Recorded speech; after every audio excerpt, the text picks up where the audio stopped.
Pareizi, iet, get down! Savā tempā, davai! Keep that space, buddy, keep that space! Butterfly, nice job, bro! Jā, prieks redzēt, Liepāja atkal pilns ar sportistiem, un šoreiz tas jau ir otro gadu pēc kārtas, kļūstot par tradīciju. Liepājas saucamais pludmales spēks, crossfit sacensības, kurās sportisti vairākās grupās pārbauda savu fizisko sagatavotību dažādos vingrinājumos šeit pat Liepājas pludmalē, gan peldot, gan ceļot, gan pievelkoties un dažādas citas vingrinājumus. Tā kā prieks redzēt, ka visas grupas ir pilnas ar sacensību dalībniekiem. Nevarējām visus uzņemt, jo sacensību laiks un arī distants ir ierobežots, bet katrā ziņā viss ir pilns. Visi darbojās, pozitīvas emocijas, Liepājā saule, silts ūdens. Tā kā tie, kas vēl domā, tad uz nākamo gadu es aicinu gatavoties un domāju, ka jātaisa šī programma ir vēl plašāk, jo interese ir liela, iespējams pat 2 dienās, jo tiešām laiks Liepājā priecē. Nu ko, esam Liepājas pludmalē atkal. Crossfit Andrejas sala pārstāvi, Kaspars, Kristaps Ģirds. Un, laikam, uzreiz jāsāk ar to, ka jāsalīdzina ar iepriekšējā gada pludmales spēku, kas arī notika šajā pašā pludmalē. Toreiz piedalījās 3 reizes mazāk cilvēku. Sieviešu skrejienā nebija nevienas sievietes. Vīriešu skrejienā bija kāds, laikam, maksimums 15. Toreiz bija migla, augsts ūdens un kaut kā atcēla pēdējā brīdī arī skrejienu pa ūdeni. Līdz ar to tā visa sacensība bija tāds viens liels eksperiments. Un tagad jau varam redzēt pa gadu, kā ir izaudzis šis sporta veids. Kaut vai no cilvēku, no skatītāju viedokļa ir daudz skatītāju. Arī trase daudz nopietnāk izskatās. Jau vairs nav tīri tikai ielu vingrošana, bet šis jau ir crossfit. Jau gada laikā šis sporta veids ir uzņēmis apgriezienus un gan Liepājā, gan Ventspilī, Saldū, Rīgā. Un šeit var redzēt, tagad šobrīd aizmugurē startē 35+ dalībnieki. Mēs paši startēsim elites klasē, kas būs pēdējais skrējiens 2:00. Tur ir ko pamocīties. Es domāju, ka arī Kristapam vai Ģirtam varētu būt kāds komentārs par tieši savu skrējienu. Ģirt? Kristap. Komentārs speciāli gatavojušies neesam, bet pastāvīgi sev uzturam formā un es domāju, ka komfortabli jutīsimies distancē. Būs redzams, mums ir labi sagatavot skolnieki no Andrejas salas un būs ok. Kristap, kā tu jūties? Es jūtos baigi labi. Domāju, būs interesants skrējiens. Kristaps ir Vikinga kausa 2014, kas notika Grobiņā pirms kaut kādiem 2 mēnešiem. Trešās vietas ieguvējs. Tā kā jāizstāv tituls un jāmēģina. Būs labi.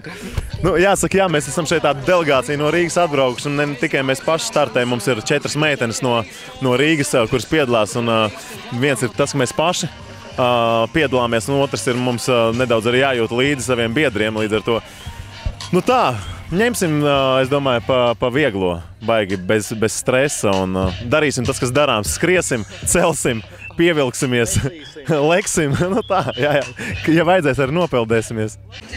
Pagaidām dalībnieku trasē ir mazliet vairāk par 9 minūtēm, 9:40. Šobrīd visi cīnoties cieti.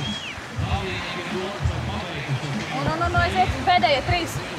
Es domāju, ka šis sporta veids ir tikai tas, kur pēc 3-5 var, jāsaka, sajust tā sporta veidu īsto garšu. Jā, liekas, ka tā arī sanāk, jo tu nedrīkst vairāk skriet pa galvu, pa kaklu. Tev ir jāsorganizē savu spēki, lai bāka nav tukša jau sākumā. Un te ir arī nepieciešams domāt, stratēģija. Tas ir viens no svarīgākiem punktiem. Protams, arī treniņi.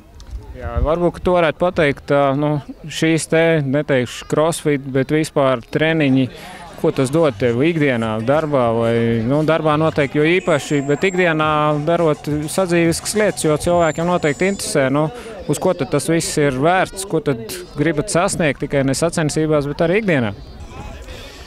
Ikdienā pirmām kārtām tā ir pašsajūta, otrām kārtām ikdienas smaguma pārcelšana.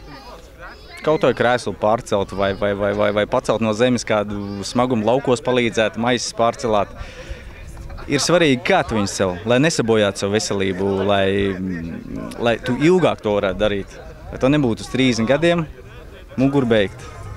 Tā nē, viņš ikdienā palīdz. Tā kā tu noteikti iesaki, ka šīs lietas jebkurām, kurš grib fiziski sev pilnveidot, attīstīt, nākt un darboties un noteikti jūs uzmeklēt. Jā, ja ir vēlme dzīvot mazliet savādāk, nekā vakaros pultī mocīt, tad laipni aicināti uz CF Liepāju. Palīdzēsim tikt jums labākā formā ar padomiem un arī ar treniņiem. Aiziet! Aiziet!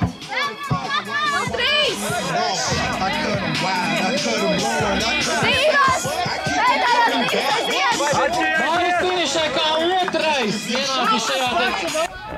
Mums ir prieks arī redzēt vienu no vadošajiem Latvijas fitnesa treneriem šeit Liepājā. Prieks ir bijis ar viņu, jāsaka, tā arī pastrādāt, bet Ivo saka tā, ka tu kā treneris noteikti daudz redzi šos cilvēkus un māk viņiem izstāstīt, izlasam crossfit, bet kas tas ir sevī, ko tas dod, kas tajā ir iekšā, lai cilvēks vienkāršais mēģina saprast un izlēmj par labu tam, lai pievienotos jūsu kā crossfit komandai? Manā skatījumā crossfits tā ir spītība, tā ir cīņa, tā ir sevis motivēšana, varbūt cits spēj tā motivēt un pierādīt to, ka tu spēj izkāpt no sava komforta līmeņa un uzrādīt rezultātu. Vienkārši tas, kad ir ļoti, ļoti grūti tas izdarāms daudziem cilvēkiem, kurām nav tā spītība iekšā, kurām vieglāk ir ar alas kausu vai alas krūzi sēdēt pludmalē un novērot to visu. Un tas atšķirās no visām, aerobikām un fitnesa jogām, ka tas ir ļoti augsts intensitātes sporta veids. Un varbūt daudz ir pret to, ka ir ļoti traumatisks. Bet es domāju, ka šajā pludmales spēka sacensībās viņš nevar būt traumatisks, jo vienīgais varbūt šajā karstumā tur kaut kāda sirdī varbūt pārāk liels slodzi, bet šeit nav lieli svari, kā ir profesionālā crossfitā. Kad pie ļoti liela noguruma pakāpes tu spēj satraumēt sevi, kad nepareizi paceļot to stieni, ja tu neesi, profesionāls.